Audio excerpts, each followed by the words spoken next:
अस्सलाम वालेकुम dear students. आज हम बात करेंगे इंटीग्रेशन बाय पार्ट्स। इस टॉपिक पे इसकी थ्योरी जो है पहले बात करते हैं, एग्जांपल्स देखते हैं, फिर then exercise. Integration by parts, ये जैसे अब डेरिवेटिव लेते थे, प्रोडक्ट रूल जो है वो होता था हमारा। यू दो फंक्शन होते थे, एक को हम यू ऑफ एक्स, दूसरे को वी ऑफ एक्स का नाम देते। जब हम पे ऑपरेटर डेरिवेटिव वाला अप्लाई करते, डी और डी एक्स, तो इसको कैसे एग्जीक्यूट करते थे?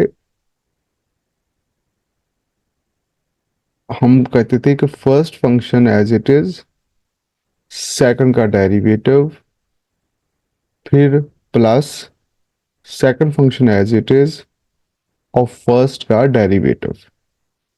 मतलब u function as it is, ये फर्स्ट फंक्शन होता, और सेकंड का डेरिवेटिव लेते थे जो कि v है यहाँ पे। फिर v यानी second function as it is और फर्स्ट का डेरिवेटिव। अब हम इसका रिवर्स कर रहे हैं, उल्ट कर रहे हैं। उल्ट क्या है? हम एंटी डेरिवेटिव में जा रहे हैं। इसमें फर्स्ट फंक्शन डिसाइड होता है, एक सेकंड डिसाइड होता है। तो first function as it is होता है, सेकंड की इंटीग्रेशन होगी, यानी इंटीग्रल ऑफ सेकंड लिखा जाएगा, फिर माइनस, फिर इंटीग्रल, और इंटीग्रल ऑफ सेकंड फंक्शन और डेरिवेटिव ऑफ फर्स्ट फंक्शन। इस फॉर्मूले को माइंड में रखते हैं और इसके अकॉर्डिंग जो है इंटीग्रल को एवेल्यूएट करते हैं।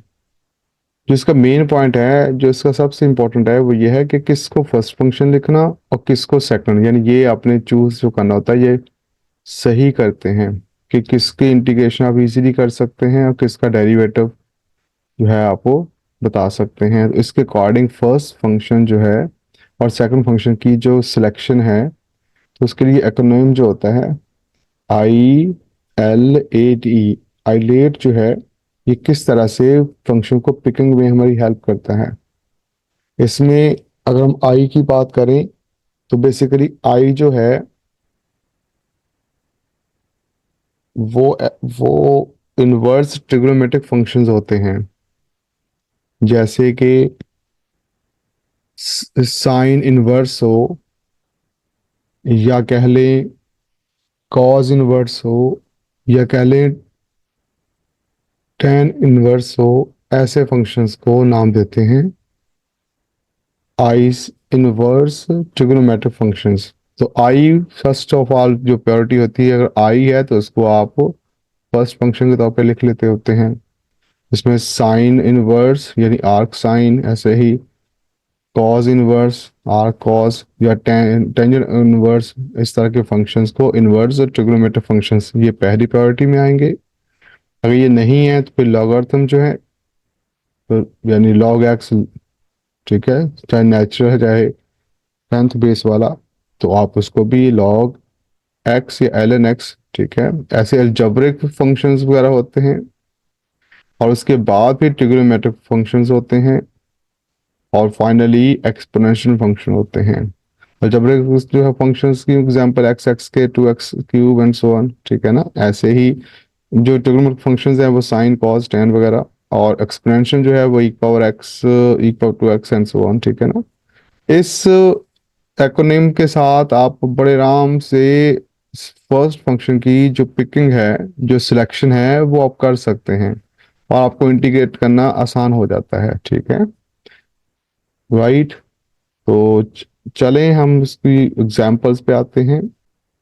4.18, देखिए एवेल्यूएट करना हमने इसको, तो इसमें लिखा हुआ है evaluate x l n x. इसका इंटीग्रल को आपने एवेल्यूएट करना है। अब इसमें हमने एक फर्स्ट फंक्शन रखना है, एक सेकंड रखना है। अभी हमने आइलेट्स जो पढ़ा था उसके अकॉर्डिंग हम इसको लिख सकते हैं एक साइड पे।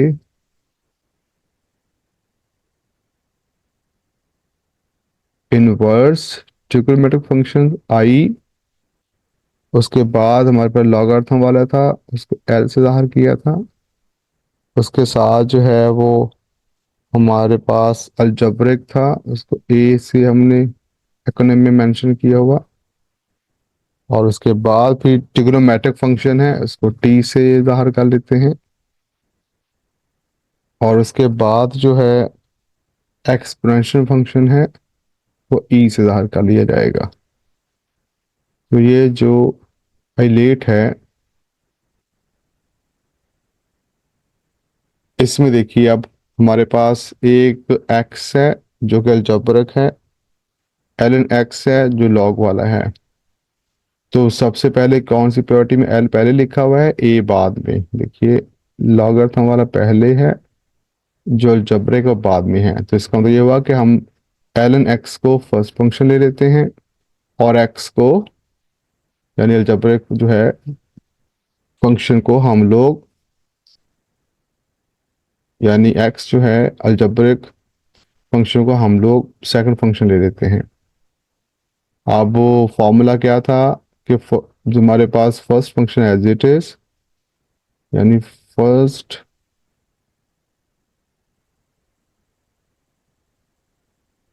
First function as it is integral of second function, second की हम इंटीग्रेशन करेंगे, राइट। फिर माइनस, फिर इंटीग्रल, फिर integral of second function,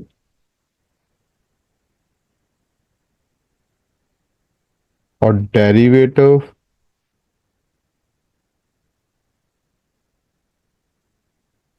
of first function. ये फॉर्मूला हमने वर्बली जो हमने बात की थी, इसको ऐसे भी तो लिख सकते हैं शॉर्ट फॉर्म में, है ना, ऐसे। फर्स्ट मतलब फर्स्ट फंक्शन, सेकंड मतलब सेकंड फंक्शन, ठीक है। और इंटीग्रल साइन भी आपको नजर आ रहा है। कुछ इस तरह से इसको मेंशन करेंगे, फर्स्ट फंक्शन, सेकंड की इंटीग्रेशन, फिर सेकंड की इंटीग्रेशन फिर से, और डेरिवेटिव फर्स्ट, और फिर लास्ट में फिर इंटीग्रल, ठीक है। तो देखिए अब फर्स्ट फंक्शन हमारा क्या है, l n x as it is, x की इंटीग्रेशन एक्स के बाय टू माइनस फॉर्मूले का, फिर फिर जो हमारे पास है अगेन सेकंड की इंटीग्रेशन ये की हुई है, फर्स्ट का डेरिवेटिव एल एन एक्स का डेरिवेटिव क्या होगा, वन ओवर एक्स, है ना। और बाद में आखिर में इंटेग्रल, इसे डबल इंटेग्रल यहाँ पे लगा रहा है। तो इसमें एक इंटेग्रल तो ये जो है उसने पहले ही इवेल्युएट करके रख दिया, यानी पहले ही इसने लिखा जो है, जो फंक्शन में जो प्लेस किया हुआ है। तो एक्स के बाय टू पहले से इंटीग्रेशन हो चुकी है, और फिर बाद में इसीलिए एक इंटीग्रल नजर आ रहा है। इसमें ये दो बनते हैं ना, इंटीग्रल ऑफ सेकंड, ऐसे इंटीग्रल ऑफ सेकंड, पहले सेकंड का इंटीग्रल, फिर फर्स्ट का डेरिवेटिव, और फिर लास्ट में इंटीग्रल, ठीक है।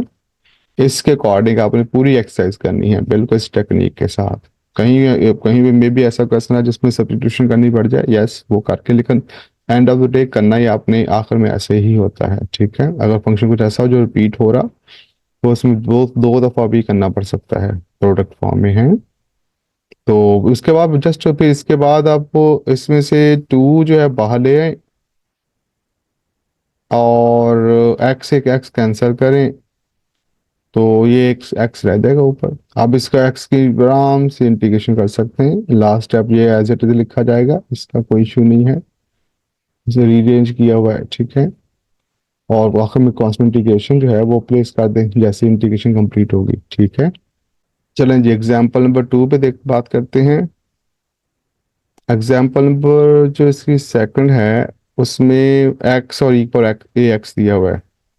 तो एक्स फर्स्ट फंक्शन, ई पर ए एक्स सेकंड फंक्शन लिया, first function as it is, second की इंटीग्रेशन, फिर इंटीग्रल सेकंड की इंटीग्रेशन, और एक्स का डेरिवेटिव एक्स के लास्ट से फर्स्ट का डेरिवेटिव वन।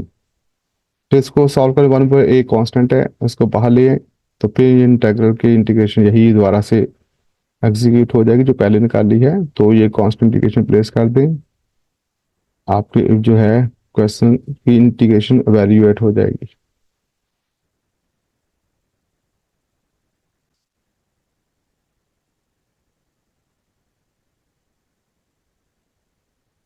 तो आप इसको ले लें यहाँ पर ln x को जारी बात फर्स्ट फंक्शन के तौर पे लेना पड़ेगा। सब टॉप पे आता है लॉगरिथम पहले और उसके बाद जो सिंपल जबर है उसको बाद में है। तो ये फर्स्ट फंक्शन और सेकंड फंक्शन की इंटीग्रेशन है। तो मतलब सेकंड की इंटीग्रेशन ये लिखी हुई है, ठीक है, पावर रूल से। फिर इंटीग्रल, फिर सेकंड की फिर से इंटीग्रेशन है और फर्स्ट का डेरिवेटिव ln x का क्या होता है 1/x। इसको रीअरेंज करके नेगेटिव बाहर ले आए, x के x मिला के ये इसको x को ऊपर ले जाए, पावर मनफी हो जाएगी तो x-2 आएगा। फिर से इसकी इंटीग्रेशन कर दें पावर रूल लगा के, ठीक है, कांस्टेंट इंटीग्रेशन प्लेस करें, क्वेश्चन कंप्लीट हो जाएगा। राइट।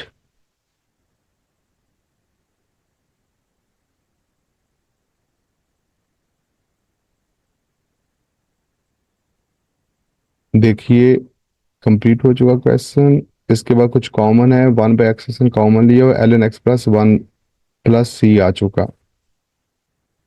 एग्जाम्पल नंबर 4.21 देखिए, इसमें सब्स्टिट्यूशन जो है हेल्प करेगी, बिल्कुल जैसी शेप में है ये।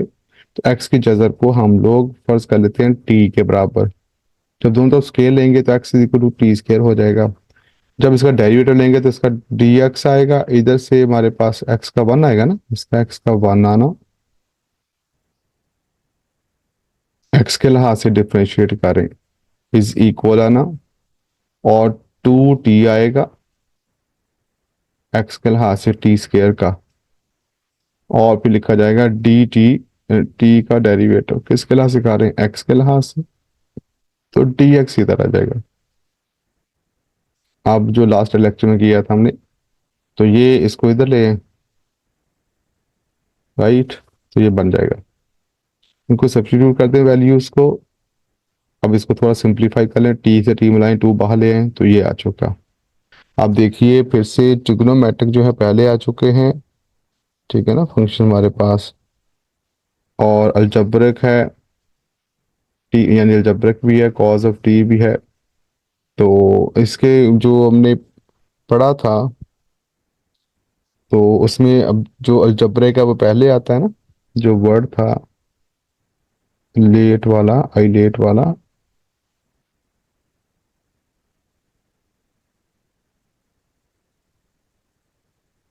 देखिए अलजब्रिक पहले आ चुका और ट्रिग्नोमेट्रिक वाला फंक्शन बाद में, और आखिर में एक्सपेंशन। अब देखिए जो टॉप पे यही आ रहा है ना, ये आ रहा अलजब्रिक वाला, इसको फर्स्ट फंक्शन सेलेक्ट करेंगे तो कर लें, और जो ट्रिग्नोमेट्रिक है वो सेकंड हो जाएगा, ठीक है। तो अब फिर वही इंटीग्रेशन बाय पार्ट्स करें, तो first function as it is, अब कॉस की इंटीग्रेशन साइन, ठीक है ना, तो सेकंड की इंटीग्रेशन, फिर सेकंड की इंटीग्रेशन की हुई है, कॉस की इंटीग्रेशन करके लिखी हुई है, वरना 2 इंटीग्रल लगाने पड़ेंगे, ठीक है। और फर्स्ट का डेरिवेटिव तो टी स्केयर का 2t होगा, टी के लिहाज से बात हो रही,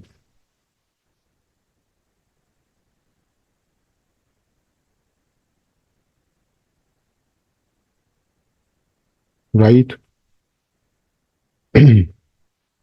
आप देखिए इसको में 2 बाहर आ जाएगा, और 2 इस ये 2 बाहर वाला अंदर चला जाएगा तो 4 हो जाएगा, और इसके साथ इनके साथ भी 2 लिखा जाएगा कुछ इस तरह से। लेकिन ये फिर वैसे शेप में आ चुका, टी साइन टी। आप फिर से वही प्रोसीजर जो है, तो फर्स्ट फंक्शन जबरिक और सेकंड जो है वो ट्रिग्नोमेट्रिक, तो वो उसके according first function as it is. आप साइन की इंडिकेशन क्या होगी माइनस कॉस, ठीक है, और फिर वो कॉस, फिर वो साइन की मनफी कॉस लेके, और एक्स टी का डेरिवेटिव टी के ऐसे 1 आ चुका। आप आराम से इस मनफी को बाहर ले आए इंटीग्रल से, कॉस टी, और लास्ट में फिर से आपको इंटीग्रेशन करना पड़ेगा, लेकिन उससे पहले 4 को मल्टीप्लाई कर दें इसके साथ भी, और यही इसके साथ, इस इंटीग्रल के साथ भी, ताकि इसको सेपरेट किया जा सके, राइट।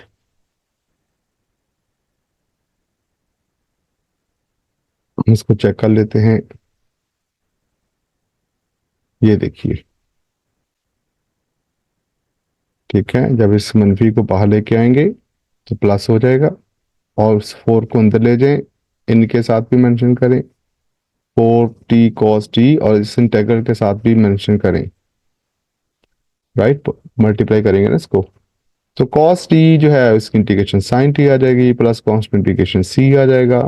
कुछ कॉमन आ रहा है, 2 कॉमन है, इसको 2 को कॉमन ले लें, प्लस कांस्टेंट इंटीग्रेशन अप्लाई करें। अब आपने जो सब्स्टिट्यूशन की थी ना कि t जो है वो जो हमारे पास किस वैल्यू को t के इक्वल लिखा था, तो वो वापस प्लेस कर दें, ठीक है, जैसे हम लोगों ने 4.2 में किया कि आखिर में जो सब्स्टिट्यूशन वाली वैल्यू होती है ना, जिसको हमने लेट किया होता है, तो वो लाजमी आपने पुट करनी होती है आपका फाइनल जो है वो आंसर के लिए, ठीक है। तो ये इसकी एक्सेस की जो है वो थ्योरी है, साथ में एग्जाम्पल है। तो कुछ एग्जाम्पल्स हमने देखी हैं, कुछ हम थ्योरी देखी है जिससे हमने इसको वैल्यूएट किया, राइट। तो अब हम इसकी एक्सरसाइज पे जाते हैं। इसमें देखिए एग्जाम्पल हमने कुछ की हैं, इस एक्सरसाइज की है ना, इसकी थ्योरी के साथ कि इंटीग्रेशन बाय पार्ट्स जो है उसके लिए आपको एक्रोनिम जो है ये मेमोराइज करना है, इसको आपने याद रखना है। इसके अकॉर्डिंग आप जब सेलेक्ट करते हैं फर्स्ट फंक्शन, तो आपने इस ऑर्डर को माइंड में रखना होता है कि सबसे पहले I stand for inverse trigonometric functions के लिए, जैसे साइन इनवर्स है, कॉज इनवर्स है, टेन इनवर्स है। क्वेश्चन 1 में लिखा हुआ एक्स ई की पावर एक्स, अब देखिए एक्स यहाँ पे क्या है, वो हमारे पास अलजेब्रिक है, ठीक है, और उसके बाद जो है ई की पावर एक्स वो आपके पास एक्सपेंशन है, ठीक है ना। तो इसका मतलब ये हुआ कि पहले ए आएगा, ए मतलब जो है अलजेब्रिक, तो एक्स को फर्स्ट फंक्शन और ई की पावर एक्स को सेकंड फंक्शन के तौर पर ले लें, इधर नीचे लिखा हुआ नजर आ रहा है आपको। अब इसका जो है वो प्रोसीजर क्या होता है कि फर्स्ट फंक्शन यानी एक्स एज इट इज आएगा, सेकंड की इंटीग्रेशन, तो ई की पावर एक्स की इंटीग्रेशन ई की पावर एक्स ही होती है माइनस फॉर्मूले का, फिर इंटेग्रल ऑफ ई की power x in second function, तो वो ई की पावर एक्स का ई की पावर एक्स ही होगी, इंटीग्रेशन हुई है, लिखी हुई है बाकायदा, यानी ऐसे है ये। फर्स्ट फंक्शन पहले लिख लें, फर्स्ट, फिर सेकंड की इंटीग्रेशन, तो ई की पावर एक्स की पावर एक्स ही होगी, फिर माइनस इंटेग्रल, फिर इंटेग्रल ऑफ सेकंड फंक्शन, मतलब ई पर एक्स की ई पर एक्स ही होगी, इसलिए उसने इंटेग्रल जो है वैल्यूएट करने के बाद लिखा हुआ है, और derivative first, derivative of first function. अब डेरिवेटिव हमारे फर्स्ट फंक्शन हमने कौन सा लिया है, एक्स है, तो एक्स का डेरिवेटिव एक्स के लाने से 1 ही होगा ना, इसका आंसर 1 आएगा, ठीक है ना, देखो ये 1 लिखा हुआ। और सेकंड की इंटीग्रेशन ई पर एक्स की ई पर एक्स ही होती है, वो भी लिखी हुई है बाकायदा, तो ये वैल्यू करने के बाद लिखी है, इसमें कंफ्यूज नहीं होना चाहिए आप लोगों को, है किसी किस्म की कंफ्यूजन नहीं होनी चाहिए इस पैरामीटर में जो मैं बोल रहा हूँ, ठीक है। तो ये बाद में एक बार एक्स की फिर से एक बार एक्स आ जाएगी, एक बार एक्स कॉमन निकालें, प्लस सी कॉन्स्टेंट इंटीग्रेशन लगा लें, तो आपका बड़े आराम से ये एडजस्टमेंट होती है, ठीक है। होपफुली आपको इस पॉइंट की समझ आ गई होगी। तो क्वेश्चन नंबर 1 आपको क्लियर हो गया। क्वेश्चन नंबर 2 पे जाते हैं। क्वेश्चन नंबर 2 जो है उसकी जो स्टेटमेंट में एक्स स्केयर ई की पावर 2x लिखा हुआ है,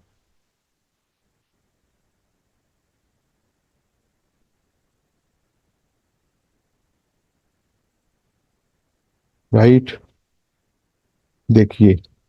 अब फिर वो ये जबर क्या है, एक्सपेंशन पहले जैसे क्वेश्चन की कंडीशन आ गई, तो फिर एक्स स्क्वायर को आप फर्स्ट रखेंगे, तो फर्स्ट फंक्शन वैसे ही, सेकंड की इंटीग्रेशन इंटेग्रल वैल्यूएट किया हुआ, फिर सेकंड के इंटेग्रल वैल्यूएट किया हुआ एक्स स्क्वायर, यानी फर्स्ट का डेरिवेटिव लिखा हुआ है 2x, एक्स के लिहाज से इंटीग्रेशन और डेरिवेटिव मेंशन करना है, चूंकि वेरिएबल एक्स है, ठीक है। फिर इसके बाद इसको 2 से 2 को कैंसिल कर देते हैं, तो हमारे पास ये आ गया इस फॉर्म में। अब फिर से वही कंडीशन आ गई, फिर से एक्स को आप लेंगे first function, equal to x को सेकंड फंक्शन, तो फिर हमारे पास first as it is, second की इंटीग्रेशन, फिर second as it is, sorry second की इंटीग्रेशन और फर्स्ट का डेरिवेटिव और इंटीग्रल बाहर। फिर आप इसको सॉर्ट आउट करें, ठीक है, नेगेटिव को अंदर ले जाएं, तुम्हारे पास ये साइन, ये नेगेटिव हो जाएगी ये वैल्यू, ये वाली सारी, और ये वाली पॉजिटिव हो जाएगी, ठीक है, इस तरह से। अब फिर से इसकी इंटीग्रेशन करें, कॉन्स्टेंट इंटीग्रेशन अप्लाई करें और इसकी एडजस्टमेंट कर दें, ठीक है। कुछ कॉमन आता है, e की पावर 2x/4, वो कॉमन निकालें, आपके पास ये आंसर आ जाएगा, ठीक है। क्वेश्चन 2 भी होपफुली आपको क्लियर हो गया।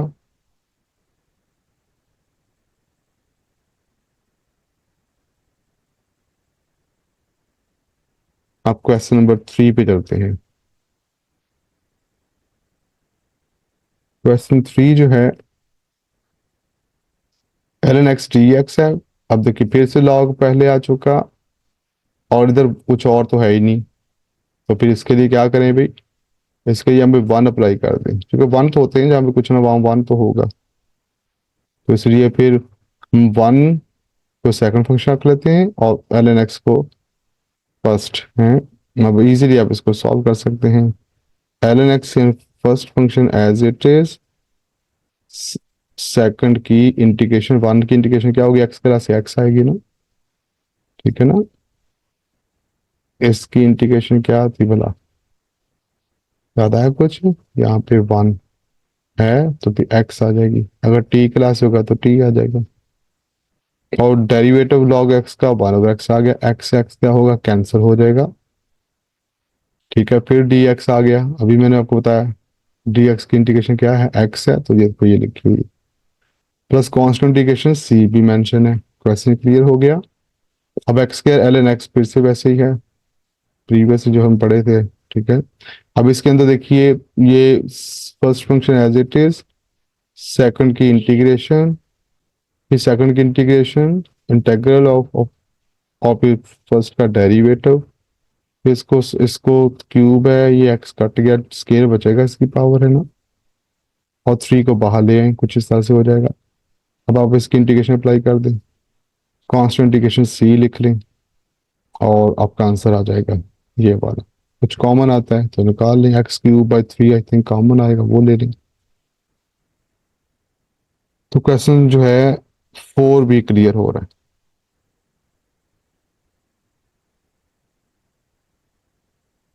5 भी बिल्कुल इसी तरह से, x³ ln x है, इजीली हो जाएगा ये, ठीक है, इसी मेथड से। 6 देखिए,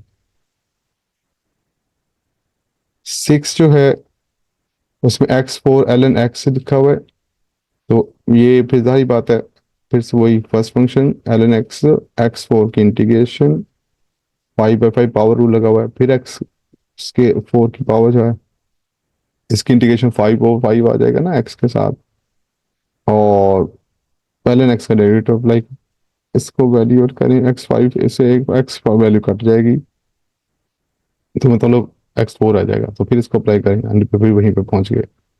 कुछ कॉमन है निकाल लें, ना भी निकालें, यहाँ तक आपका आंसर ठीक है, ऑलराइट। ठीक है, ये देखिए जब कॉमन निकालते हैं तो इसको, ये कांस्टेंट है, कांस्टेंट की वैल्यू कुछ और भी लिखेंगे, C1 C2, तो वो कांस्टेंट ही रहती है, ऐसे इसमें परेशानी होना था कि इसमें से कॉमन क्यों नहीं निकाला, कांस्टेंट तो कांस्टेंट ही होता है, तो इसलिए बेशक यहाँ पे इसको ऐसे को छोड़ दें, कोई इशू नहीं है। यहाँ पे 25 लिख देना अगले स्टेप में, बेशक कॉमन ना निकालें अगर कंफ्यूजन होती है तो, क्योंकि आपको उधर कौन सा सेंटर में कौन सा पता होगा कि इसका एग्जैक्ट आंसर आना, क्या बुक को मैच तो नहीं होता ना, बुक तो होती नहीं, तो इसलिए अगर आप इतने जो है वो स्ट्रांग हैं इसमें तो जरूर निकालना है।